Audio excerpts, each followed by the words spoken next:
Hi viewers, welcome to our channel. హైదరాబాద్‌లోని పాత బస్తీలో ఒక ప్రమాదం అయితే చోటు చేసుకుంది. మొత్తం కూడా చార్మినార్ సమీపంలో ఒక భారీ అగ్ని ప్రమాదం అయితే చోటు చేసుకోవడం జరిగింది. 17 మంది పైగానే చనిపోయారని కూడా వార్తలైతే వినిపిస్తున్నాయి. అయితే ఈ ఘటనకు సంబంధించి అసలు ఏం జరిగింది? ఇప్పటి వరకు కూడా ఎంతమంది చనిపోయారు? అసలు ఎలా జరిగింది ఈ ప్రమాదం? సో, ఈ విషయాలన్నింటినీ కూడా వివరంగా తెలియజేయడానికి ప్రజెంట్ మనతో పాటు సీనియర్ పోలీస్ ఆఫీసర్ రెడ్డి గారు ఉన్నారు. ఒకసారి దీనికి సంబంధించిన వివరాలు అయితే తెలుసుకునే ప్రయత్నం చేద్దాం. సార్, నమస్కారం సార్. నమస్తే.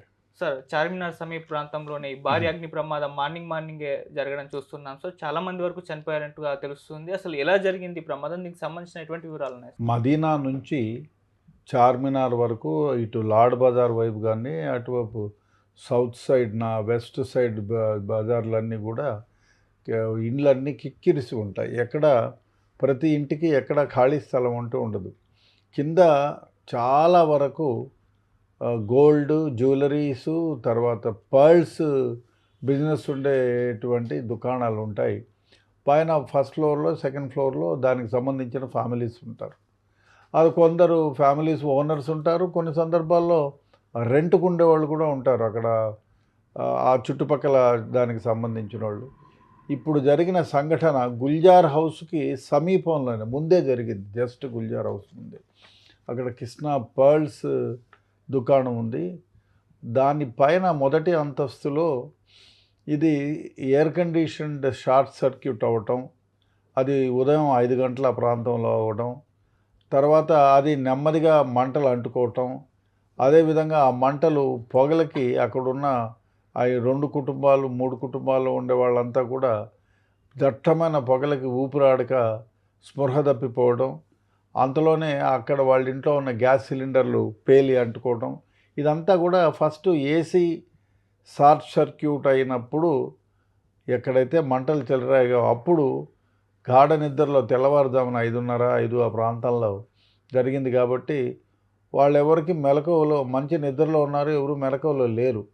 అందువల్ల ఏమైందంటే ఒకేసారి ఎక్కడా పోయేదానికి దారి లేదు. 2 వైపులా ఆల్మోస్ట్ 3 వైపులు కూడా దిగ్బంధనమే. 4వ వైపు ఏమో రోడ్డు.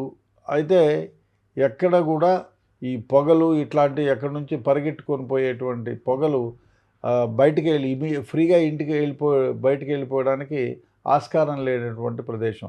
మొత్తం చార్మినార్ కానీ, ఇటు లాడ్ బజార్ కానీ, అటు మక్కా మసీద్ వైపు కానీ ఎక్కడ కూడా ఇళ్లలో స్థలాలు అంటే ఇంటికి మధ్యన గ్యాపులు ఉండవు. అన్నీ అనుకొని గట్టి ఉంటారు.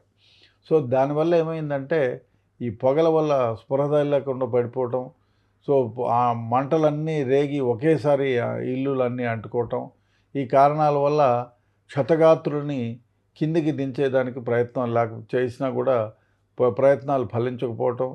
సో ఇవన్నీ అగ్నిపాపక దళాలకు వాళ్ళకి 6-6:30 మధ్య తెలియడం, అప్పటికే 1/2 అవర్ 45 మినిట్స్ అయిపోయింది కదా.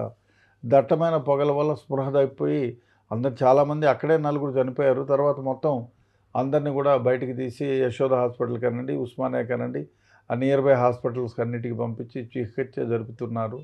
అయినా 17 మంది మృత్యుబాట పడినారు.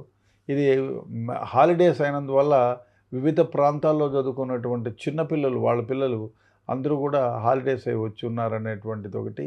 సో వాళ్ళందరూ చిన్నపిల్లలు, చాలా వరకు 70% చిన్నపిల్లలు అందరూ చనిపోయారనేటువంటిది దిగ్భ్రాంతికరమైన విషయం. 17 మంది ఇప్పటి వరకు మృత్యుబాట పడ్డారు. ఇంకా మిగతా వాళ్ళు చికిత్స పొందుతున్నారు. చూడాలి టోటల్గా ఎంతమంది అవుతుందో. ఏది ఏమైనా ఈ గుల్జార్ హౌస్లో జరిగినటువంటి ఈ సంఘటన, ఫైర్ యాక్సిడెంట్ చాలా దిగ్భ్రాంతిని కలిగిస్తుంది. ఒకేసారి 17 మంది కుటుంబ సభ్యులు, అంటే 2 కుటుంబాలు అనుకుంటాను, ఈ చనిపోవడం నిజంగా చాలా దురదృష్టకరం.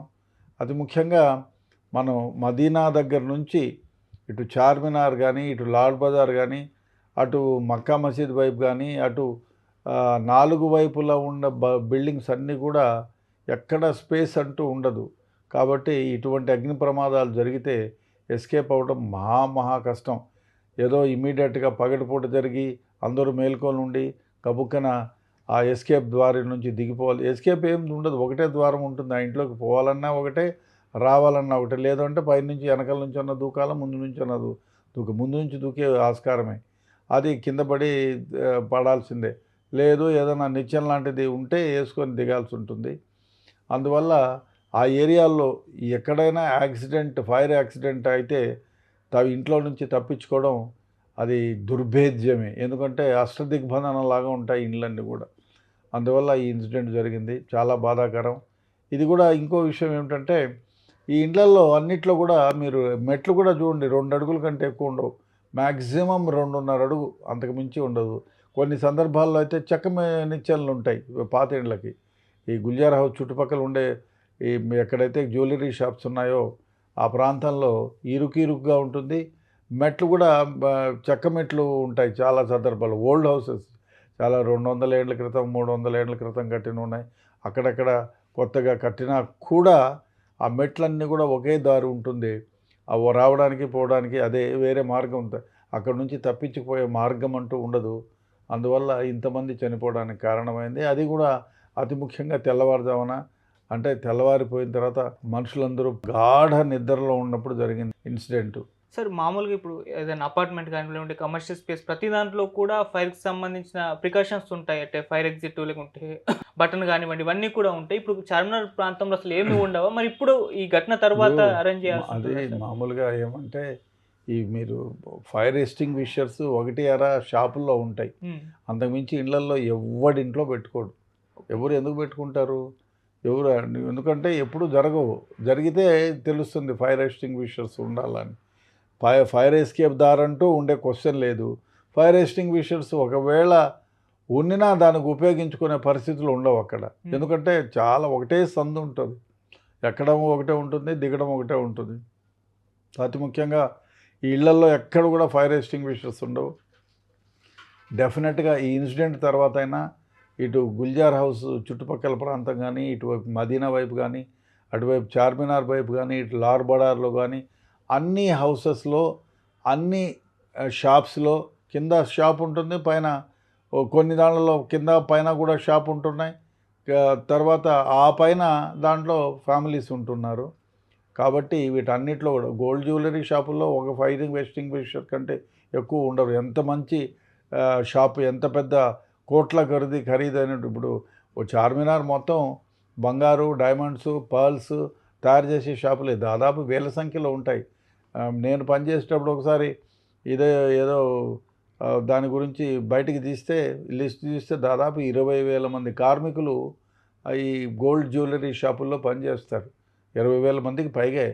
కాబట్టి ఇప్పటికైనా ప్రభుత్వం కొంచెం శ్రద్ధ తీసుకొని జిహెచ్ఎంసీ వాళ్ళు కూడా కింద అన్ని ఫ్లోర్లలో ఫైర్ ఎస్టింగ్విషర్ ఉండేటట్టు, ఇటువంటిది జరిగితే ఎలక్ట్రిసిటీ ఇమ్మీడియట్గా ఆగిపోయేటట్టు, అదేవిధంగా ప్రతి ఇంట్లో కూడా ఒక ఫైర్ ఎస్టింగ్విషర్ ఉండేటట్లు కూడా ఏదైనా ఏర్పాట్లు చేయడము, లేకపోతే అరేంజ్మెంట్ చేయడము, లేకపోతే కంటిన్యూస్గా ఇన్స్పెక్షన్ చేసి అవి ఉండే ఏర్పాట్లు, ఇంటి ఓనర్ అన్నా సరే, లేకపోతే జ్యువెలరీ షాప్ వాళ్ళు కానీ ప్రతి ఇంట్లో ఫైర్ ఎస్టింగ్విషర్ ఉండే ఏర్పాట్లు చేస్తే బాగుంటుంది. ఓకే సార్, ఇప్పుడు దీని పట్ల గవర్నమెంట్ ఏ విధంగా రియాక్ట్ అయింది? ఏమన్నా పరిహారం వీళ్ళకు అందజేస్తుందా సార్? ఇప్పుడు ప్రైమ్ మినిస్టర్ గారు ఇమ్మీడియట్గా స్పందించారు. చనిపోయిన ప్రతి ఒక్కరికి 2 లక్షలని, గాయపడిన వాళ్ళకి 50,000అని, ఇంకా ఫర్దర్గా కూడా అనౌన్స్ చేసేటువంటి వ్యవహారం ఉంది. అదేవిధంగా సీఎం గారు కూడా వాళ్ళ కుటుంబాలను ఆదుకుంటామన్నారు. వాళ్ళందరికీ ప్రగాఢ సానుభూతిని తెలిపారు. ఎవరైతే మంటల్లో చిక్కుకొని ట్రీట్మెంట్ ఇస్తున్నారో వాళ్ళందరికీ ఫ్రీ ట్రీట్మెంటు, వాళ్ళకి అయ్యే ఖర్చులన్నీ కూడా ప్రభుత్వమే భరిస్తుందని రేవంత్ రెడ్డి గారు చెప్పారు. అదేవిధంగా చనిపోయిన కుటుంబాలని ఆదుకుంటామన్నారు. మరి ఇంతవరకు ప్రకటించలేదు. డెఫినెట్గా వాళ్ళ కుటుంబాలకి డబ్బులు సహాయం కూడా అందించేటువంటి ప్రక్రియ కూడా చేస్తారని భావిస్తున్నాను.